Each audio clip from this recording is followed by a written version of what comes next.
And a good Saturday evening. This is East Texas Storm Team meteorologist Andrew Samet. We've had a beautiful weekend so far. Tomorrow is going to be warm and sunny as well. But as we head into Monday night, that's when we are looking for our next risk of strong to severe thunderstorms. So let's jump right into it. I'm going to take the graphics full screen here. Right now we are under a level 2 out of 5 risk from the Storm Prediction Center. That is the slight risk in the yellow, which means a few severe thunderstorms are possible, but widespread severe weather is not expected at this time. We'll have to keep up to date with the latest forecast though, because of course things will change as we get closer to the day. But let's take a look at what Futurecast is showing. Now, most of the Monday during the daytime is dry. We can't rule out a few showers.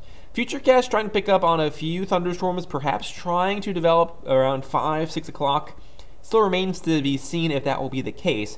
I think for the most part though, the severe weather threat ramps up after about 7 o'clock in the evening. You can see those storms really start to develop off to our west and then push across the area. So we'll be having to track these storms for all modes of severe weather, including damaging wind gusts, large hail, and even tornadoes as well. Through 10 o'clock, you can still see a lot of showers and thunderstorms pushing on through.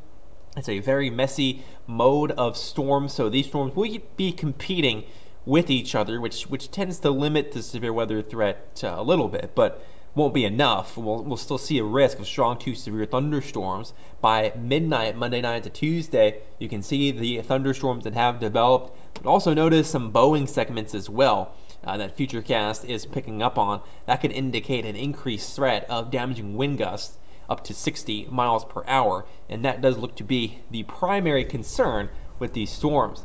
By midnight Tuesday, you can still see a lot of showers and storms working their way on through the area. That continues through 1 o'clock in the morning. Again, that's when we lose our high resolution data here. But as we take a look at Futurecasts with the lower resolution, by 2 o'clock in the morning, you can still see some rain and storms out there. Those will continue to push on through about 3, 4 a.m. And then as we start heading towards 5, 6, 7 o'clock in the morning, that is when the severe weather threat will ramp down and the showers and storms will push off to our east. Let's take a look at the severe weather threats that we are looking at. Again, the timing for this right now is 7 p.m. Monday to 7 a.m. Tuesday.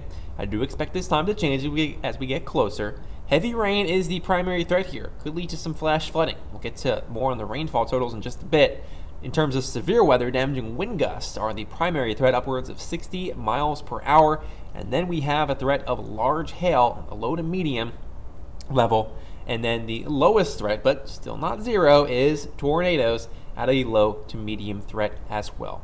Still waiting on some more of the higher resolution data to see if we can get supercells going out ahead of the main batch of storms.